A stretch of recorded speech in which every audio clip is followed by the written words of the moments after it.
Good evening. Now, I was doing my PhD in Jackson University of Tokyo, and I was really lucky because I was invited to present my secondary project work at the United Nations Conference for Space Technologies for Disaster Risk Management in Beijing. And my PhD supervisor from JAXA had agreed me to go only in one condition, that I come back the very next day. Not because there was a typhoon coming in Beijing or for personal reasons, because the bloody antennas were coming in JAXA and I had to do some very important experiments. You know, the satellites, they call the shots, and we space engineers are their bloody slicks. That's how it goes. But anyway, so it was going to be my first time in Beijing and also first time at the UN, so I was really pumped up and looking forward to it.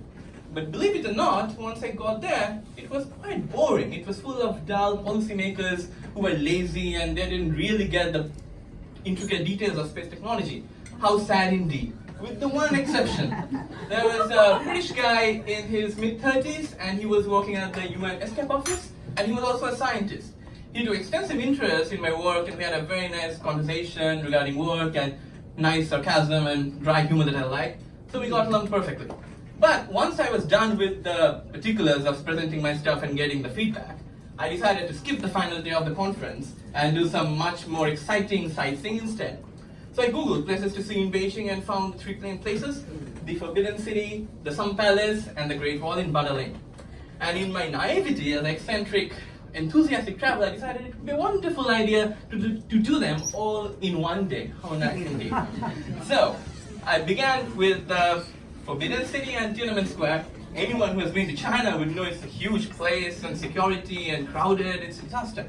So I rushed myself to the Sun Palace, and then by the time I finished, it was like 3:30, so I had to take a cab to the Badaling. It was nearly ripped off by a Chinese taxi driver, so I had to change taxis, and by the time I reached Badaling, I was just in the nick of time to get the last ticket for going up the wall.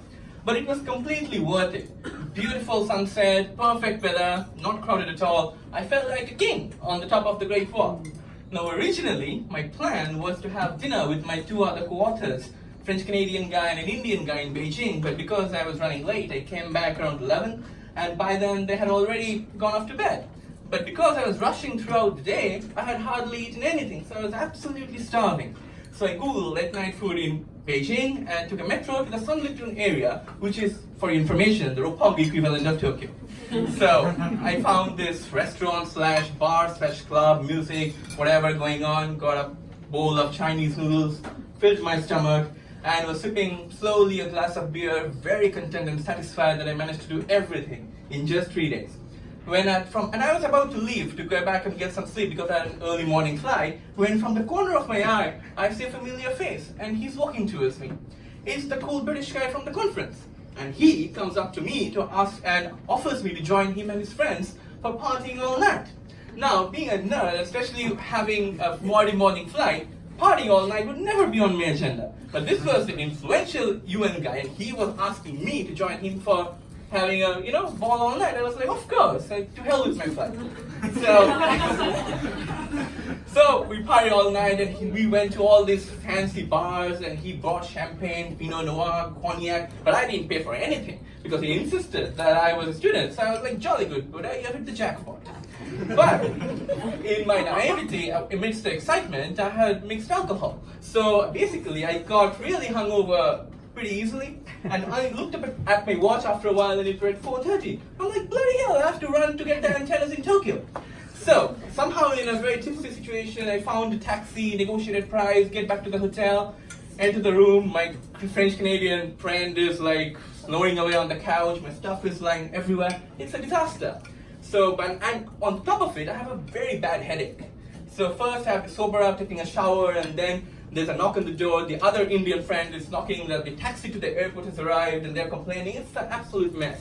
So somehow I gathered myself together.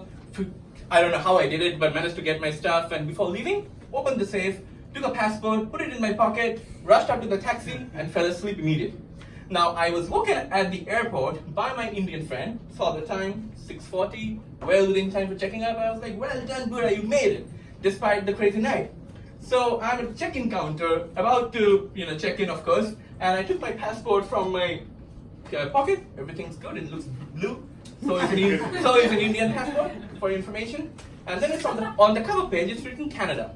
And I'm like, come on, Buddha, you're still hungover. This is ridiculous. Get through it. So I open the page, and it reads as follows: Mark Andre Yavi McDonald. And I'm like, bloody hell, I'm the Mark Andre Yavi McDonald. And actually, to be honest, there have been times when I wish I had a Canadian passport because I can do all the visa-free, hassle-free travel. But this is ridiculous. And as if by magic, I was no longer hungover, I was awake as a hawk, and I Forrest Gumped myself taking a taxi to the hotel. I opened the door, my French-Canadian friend is still snoring away in his dreamland, completely oblivious to the conundrum that I've landed myself into, and I feel annoyed looking at him how peacefully he's sleeping where I'm in this situation. But anyway, I opened the safe, find my Indian passport, put his back in, and rush back taking the same taxi to the airport. But it's too late. It's 7:40, there is no way. The check-in counter has closed for Air China, and there's no way I can board my 8:30 flight. And then slowly and suddenly reality sunk in. I was in deep trouble, but I had to go back to do the antennas. And I'm like, what will I tell the professor? It's kind of ridiculous. So then I go to the Chinese office or Air China, and they say that, okay, there's a flight to Haneda in a couple of hours. I'm like, perfect. And how much do you have to pay? What I thought she said was 4,000 yen. I'm like, of course. So I give her my credit card. On the machine, it appears 4,000 yen. So no problem. And then she asked me, do you want to pay in Japanese currency? I was like, yeah, of course. And then the 4,000 turns to 60,000. I'm like, bloody hell, are you kidding me? That's the price for the whole damn flight. And I'm a student because the Chinese currency and the Japanese currency they look the same for information.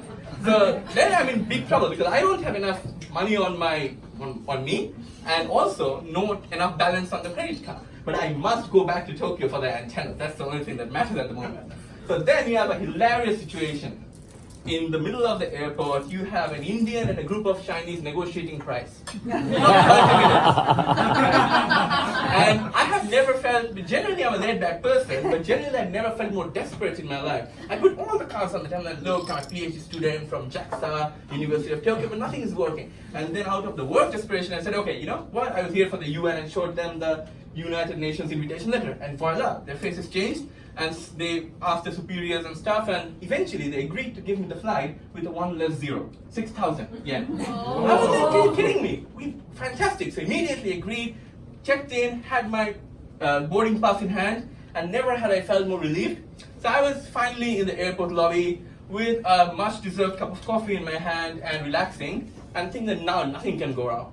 And then from the corner of my eye, I see a familiar face from the coming towards me. Believe it or not, it's the same bloody British guy from the night before. I'm like, his flight is supposed to have left by now. Why the hell is he here? And then I'm like, oh God, Buddha, here we go again. And that's my story.